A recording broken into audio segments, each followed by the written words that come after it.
She said 2 years ago, not 3 years ago. She said she had proof. She gave her name clearly. My name is Elena Vasquez. I could see that she Her hands trembled, but her voice was steady. I let them laugh at her for almost 3 full minutes before I said a word. 3 minutes doesn't sound like much, but in a courtroom, it's an eternity. Long enough for a person to shrink. Long enough for dignity to crack. Long enough for me to realize I'd made a choice by staying silent. And I'm not sure I'll ever forgive myself for that. I've been a judge for 14 years. Civil court, mostly. Contract disputes. Property cases. The kind of law that doesn't usually make the news. People think criminal court is where the real drama happens, where justice is fought for. But civil court is where people lose everything quietly, where lives are dismantled in front of a half-empty gallery by attorneys who bill by the hour. The case that day was a lawsuit, breach of contract. A woman was being sued by her former business partner for $270,000. The plaintiff's side had 2 attorneys. The woman defending herself had none. She was representing herself. Pro se, we call it. It almost never goes well. I don't share these cases often. Most of what I see stays locked in court records in my own memory. But if you stay with me through this one, you'll understand why some stories need to be told. Why some silences need to be broken. She walked in wearing clothes that didn't quite match. A blazer that was slightly too big. Pants that had been hemmed by hand. I could see the uneven stitching from the bench. She carried a cardboard box. Not a briefcase. A box that had once held copy paper. Her documents were inside, organized with colored tabs that looked like they'd been cut from folders. The plaintiff sat at the other table with his legal team. Expensive suits, leather portfolios, confident smiles. He was a man in his 50s, well-fed, well-rested, the kind of person who'd never had to hem his own pants. He leaned back in his chair and whispered something to his attorney. They both smirked. When the bailiff called the case, the woman stood. She gave her name clearly, spelled it for the court reporter, without being asked. She was nervous, I could see that. Her hands trembled slightly when she set her papers on the table, but her voice was steady. The plaintiff's attorney started with his opening statement. He was good, smooth. He explained that his client had entered into a business partnership with the defendant 3 years prior, that they'd launched a consulting firm together, that the agreement clearly stated a 50-50 split of all profits and all responsibilities, that the defendant had violated the agreement by taking on side clients, stealing proprietary methods, and essentially running a competing business while still claiming partnership benefits. He said they had documentation, emails, financial records, testimony from clients who would confirm she'd approached them separately. He said this was a clear-cut case of fraud and breach of contract. He asked the full amount owed plus legal fees and damages. Then it was her turn. She stood up, opened her cardboard box, pulled out a single piece of paper. Her hands weren't shaking anymore. She said she didn't steal anything. She said the partnership had ended 2 years ago, not 3 years ago. She said she had proof. She said the plaintiff had terminated the partnership himself in writing and then sued her a year later when her independent business became successful. The plaintiff's attorney objected before she even finished. Said she was misrepresenting the timeline, said the partnership agreement was active until formally dissolved by both parties, which never happened. The woman tried to respond, said she had the termination letter, started to pull it from her box. That's when the laughing started. One of the associate attorneys on the plaintiff's team, young guy, fresh out of law school, probably, he snorted, tried to cover it with a cough, but it was obvious. Then the plaintiff himself smiled, shook his head like he was watching something pathetic. Then the lead attorney said something under his breath, not quite loud enough for the court reporter, but loud enough for the woman to hear. She stopped talking, just stood there holding her piece of paper. The lead attorney made a motion. He suggested that given the defendant's lack of legal representation and apparent confusion about basic contract law, perhaps the court would consider appointing a legal advisor or simply ruling on summary judgment. He said it would save everyone time. He said it kindly, the way you'd talk to a child who doesn't understand a game is over. I should have stopped it right there. I should have reminded everyone that this was my courtroom, that respect is not optional, that every person who stands before me deserves dignity, regardless of whether they can afford leather portfolios. But I didn't. I let the smile stay on the plaintiff's face. I let the associate attorney smirk at his phone. I let the lead attorney's condescension hang in the air like everyone was in on a joke except her. I told her to continue. My voice was neutral, professional, empty. She tried. She really did. She explained that she had emails proving the partnership was terminated, that she had correspondence showing the plaintiff had started his own separate ventures, that the side client she supposedly stole had actually been her contacts from before the partnership even began. Every time she spoke, the plaintiff's attorney would object. Hearsay, irrelevant, speculation. He was burying her in procedure. And she didn't know how to fight back because she didn't speak the language. She had the truth, but not the vocabulary. At one point, she got flustered, mixed up the dates on 2 different emails. The associate attorney actually laughed out loud that time. Not a snort, a real laugh. She looked at me, waiting for me to say something. I told her to keep her facts straight and proceed. The hearing went on for another hour. The plaintiff's side presented their evidence. Clean, organized, professionally formatted documents. Expert testimony from an accountant who reviewed the financials. A former employee who said the defendant had been secretive about her client meetings. When it was her turn to cross-examine, she asked questions that almost got us something real. She asked the accountant if he'd seen the termination letter. He said no. He'd only reviewed the original partnership agreement. She asked the former employee if she knew that the plaintiff had told her, the defendant, to pursue her own clients after partnership ended. The employee said she didn't know anything about that. But every question she asked sounded desperate. She didn't know how to impeach a witness, didn't know how to enter evidence properly, didn't know the rules. And the plaintiff's team knew it. They were playing with her, objecting to everything, making her repeat herself, acting exasperated when she couldn't cite the right procedural rule. By the end, she looked exhausted, defeated. She sat down and put her papers back in the cardboard box in no particular order, just dropped them in. The plaintiff's attorney gave his closing, said the evidence spoke for itself, said the defendant had no credible defense, only excuses, said his client had been more than patient trying to resolve this outside of court, asked again for full damages.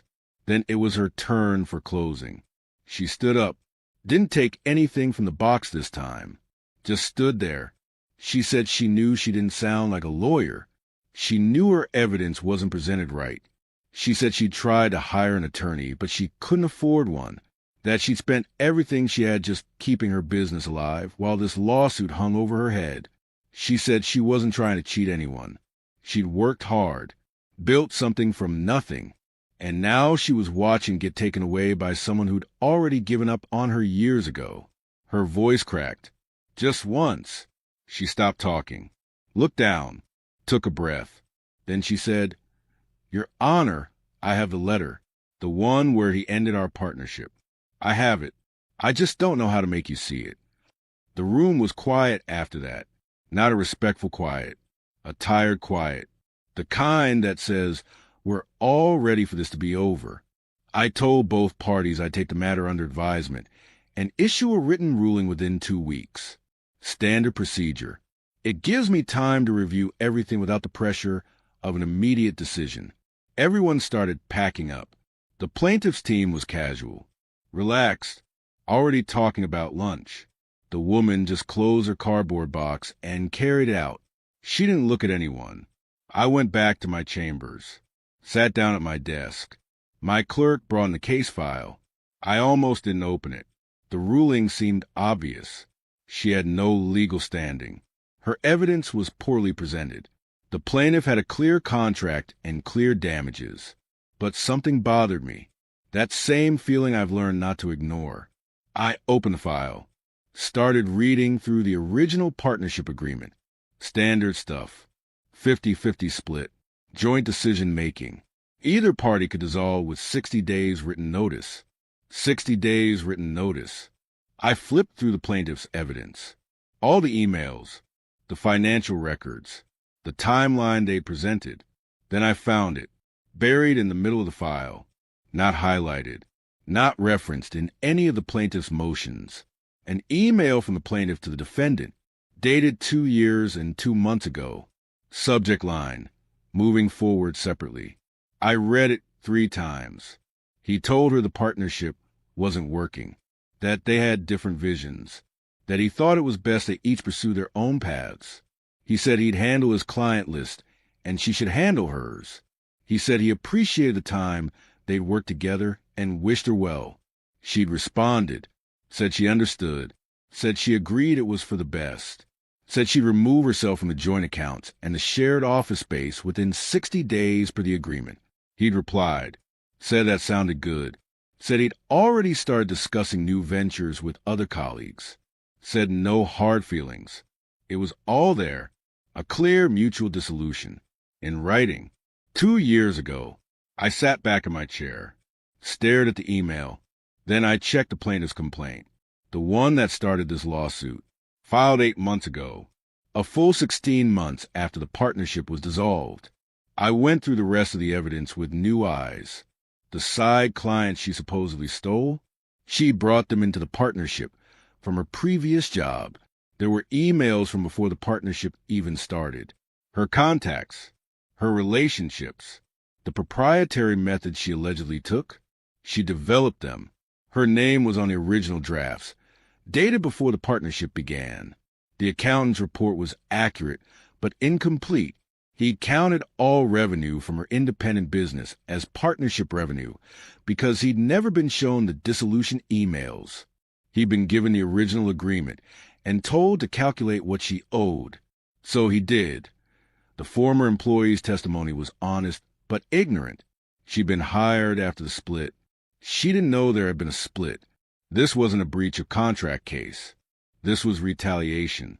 The plaintiff had walked away from the partnership, started his own thing, then watched her succeed on her own, watched her build something with the same clients she'd always had, the same method she'd always used, and decided he wanted a piece of it. So he sued her, knowing she couldn't afford to defend herself, knowing the optics would be in his favor, knowing a pro-Southeast defendant in civil court is fighting a losing battle. And he almost won. He would have won if I hadn't read the file. I sat in my chambers until late that night, went through every page, every email, every financial record, built a timeline that told the real story. Then I wrote my ruling. I didn't wait 2 weeks. I issued it the next day. I found for the defendant on all counts.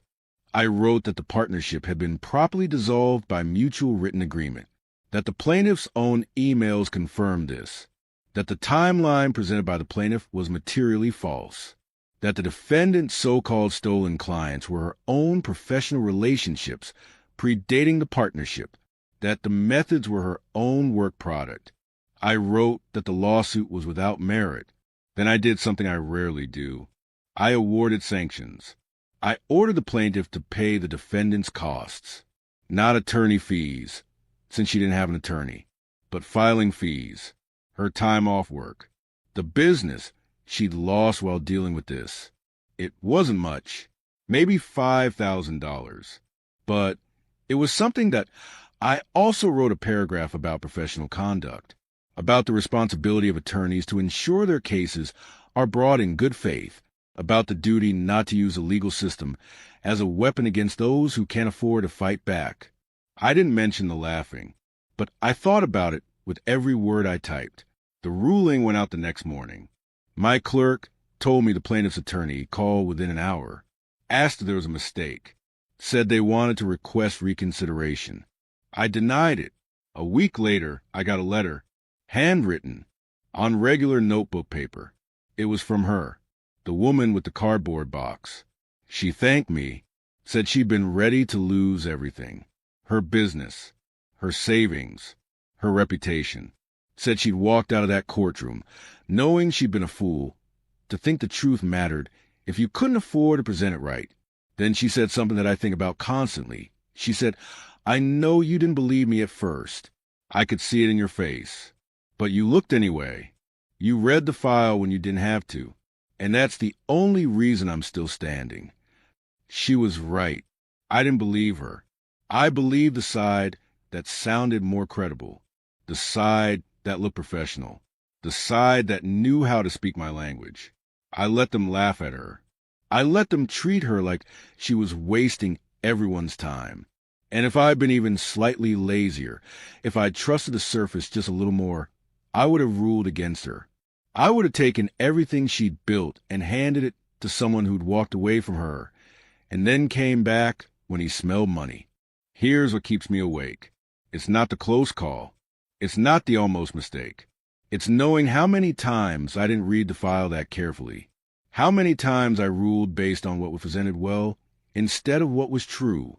How many people walked out of my courtroom with nothing because they couldn't afford to sound convincing. I've been doing this for 14 years. I've ruled on thousands of cases, and I can't go back and check them all. I can't know how many times a person in the expensive suit was lying and the person with the cardboard box was telling the truth. There's a question I need you to think about. Maybe you can help me answer it in the comments. If someone has all the right credentials, all the right presentation, all the right legal tactics, does that mean they have the right case? Or does it just mean they have the right resources? If this story made you think about who we believe and why we believe them, share it with someone who thinks the system only fails when judges are corrupt. Maybe they need to know it fails even when judges are trying their best. I still see cases like this. Every week, people representing themselves because they can't afford not to.